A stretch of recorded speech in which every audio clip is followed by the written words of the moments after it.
সন্তানের শরীরে দুইটি লক্ষণ দেখলে বুঝবেন সে বদনজরে আক্রান্ত হয়ে গেছে। বদনজর হচ্ছে খুবই ভয়ঙ্কর। নবীজি সাল্লাল্লাহু আলাইহি সাল্লাম জানিয়ে দিয়েছেন, বুখারী শরীফের হাদিস, আল আইনু হাক্কুন, বদনজর হচ্ছে সত্য। অনেকে বদনজরকে বিশ্বাস করতে চায় না।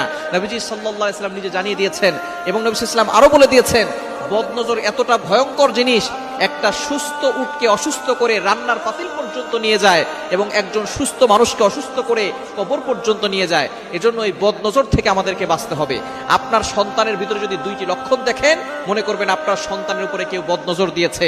অনেক সময় আমরা সন্তানকে খালি গায়ে রাখি, অনেক সময় মানুষকে দেখাতে নিয়ে যাই, সুন্দর সুন্দর পোশাক পরিয়ে ফেসবুকে ছবি দেই, ছবিতে কিন্তু বদনজর লাগতে পারে।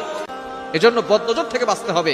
যদি আপনার সন্তানের শরীরে দুইটি লক্ষণ দেখেন, বুঝবেন তার শরীরে বদনজর লেগে আছে। এক নাম্বার হচ্ছে, আপনি আপনার সন্তানকে খাওয়াচ্ছেন, সে খাবার খাচ্ছে, তারপরও সে শুকিয়ে যাচ্ছে, দিন দিন চেহারা নষ্ট হয়ে যাচ্ছে, দিন দিন শুকিয়ে যাচ্ছে।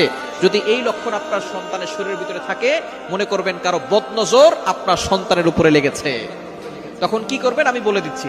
দ্বিতীয় নাম্বার হচ্ছে, যদি আপনি দেখেন যে আপনার সন্তান রাতের বেলা হঠাৎ করে কান্না করতেছে, জোরে আওয়াজ করে কান্না করতেছে, দিনের বেলা যে কোনো সময় কান্না করে, রাতের বেলা ঘুমানোর মাঝখানে কান্না করে উঠতেছে, এটা যদি দেখেন এই দুইটি লক্ষণ, শুকিয়ে যাচ্ছে, দিন দিন খাবার খাচ্ছে অথবা খাবারও খাচ্ছে না, দিন দিন শুকিয়ে যাচ্ছে, দ্বিতীয় নাম্বার হঠাৎ করে কান্না করতেছে, এই দুইটি লক্ষণ দেখলে বুঝবেন আপনার সন্তানের শরীরে কেউ বদনজর দিয়েছে।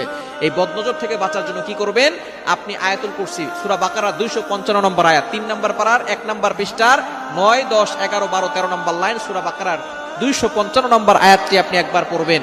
এরপরে আপনি সূরা কাফিরুন একবার, সূরা ইখলাস একবার, সূরা ফালাক একবার, সূরা নাস একবার পড়ে আপনার সন্তানকে ফু দিয়ে দিবেন। এবং আপনি এই বিষয়ে খেয়াল রাখবেন, যদি আপনার সন্তানকে কেউ দেখতে আসে, তাকে মাশাআল্লাহ বলতে বলবেন। বলেন মাশাআল্লাহ।